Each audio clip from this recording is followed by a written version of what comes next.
Bonjour à tous, chers amis, et bienvenue encore une fois de plus sur cette chaîne. Aujourd'hui, je vais parler de comment je fais pour être heureux et avoir la paix.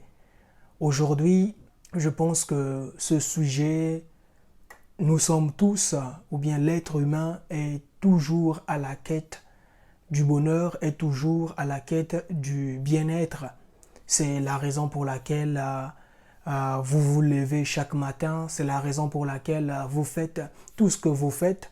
Alors, moi je pense que pour être heureux ici-bas, pour avoir la paix, il n'y a qu'une seule chose, il n'y a qu'un seul chemin. Jésus-Christ, dans sa parole, il nous dit « Je suis le chemin, la vérité et la vie. Je suis le chemin, la vérité et la vie. » Ce qui veut dire que le bonheur, le bien-être terrestre, on pourra l'obtenir que si on associait Jésus ou bien que si on avait Jésus. C'est d'ailleurs une information que je passe à toutes celles et ceux qui pensent que pour être heureux, il faut accumuler les biens matériels ou bien il faut, je sais pas, être issu d'une telle famille. Mais c'est faux, c'est une tromperie. Pour être heureux, il faut avoir d'abord Jésus dans sa vie. Mais l'avoir simplement ne suffit pas.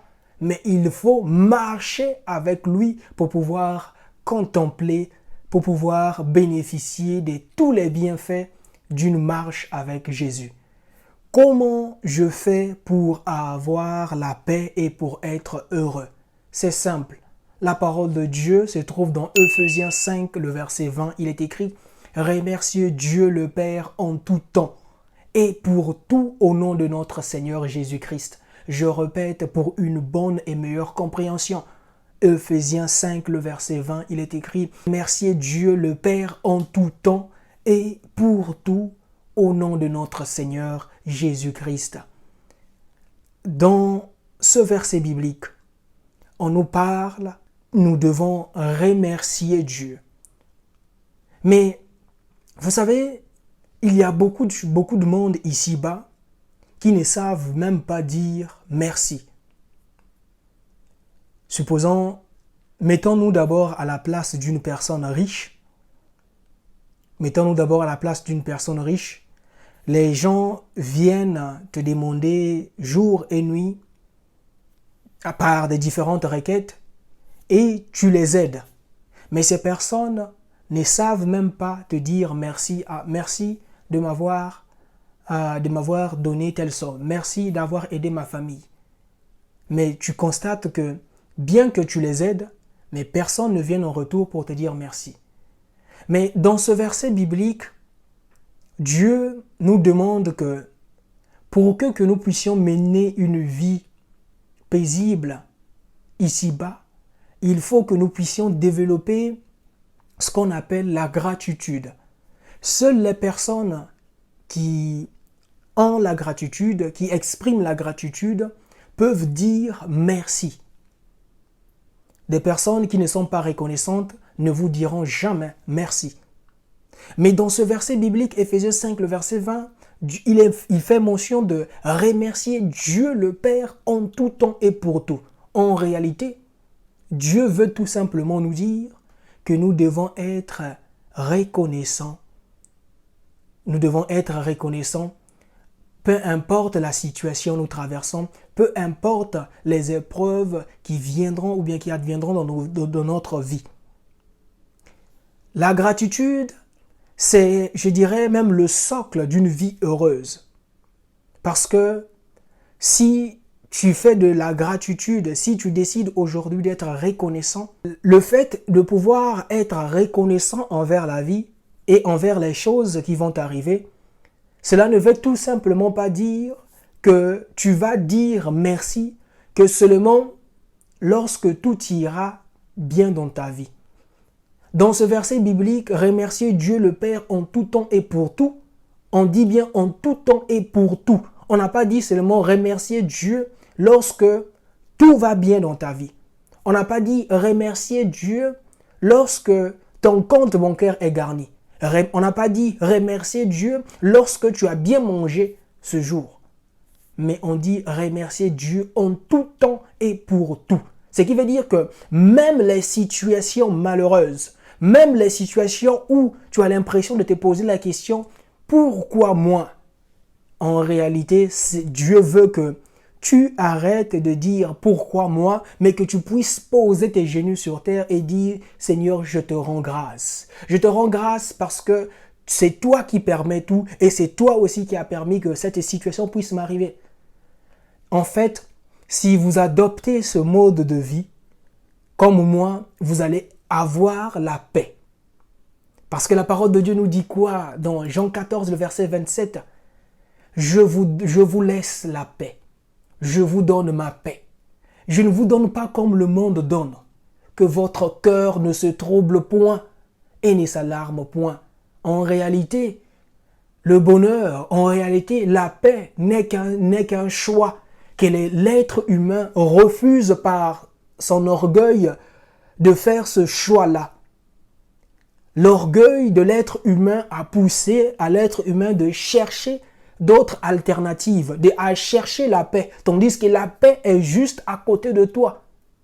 Jésus t'a laissé sa paix. Il faut juste faire un choix. Et dès lors que tu as Jésus dans sa vie, tu as cette paix. Et des gens aussi, si tu es reconnaissant, si tu développes de la gratitude, tu auras la paix. Que ça soit dans des bons moments, que ça soit dans des mauvais moments, parce que tu diras merci en tout temps et pour tout. Une personne qui est reconnaissante, c'est une personne qui a compris. Ou bien une personne qui doit dire merci en tout temps et pour tout, c'est aussi une personne qui a compris le verset biblique qui est dans Romains 8, le verset 28. Nous savons du reste que toute chose concourt au bien de ceux qui aiment Dieu, de ceux qui sont appelés selon son dessein. Ce qui veut dire que Dieu autorise les bonnes et mauvaises situations dans nos vies. Dieu autorise, Dieu permet que des situations compliquées puissent arriver parce que c'est pour sa gloire.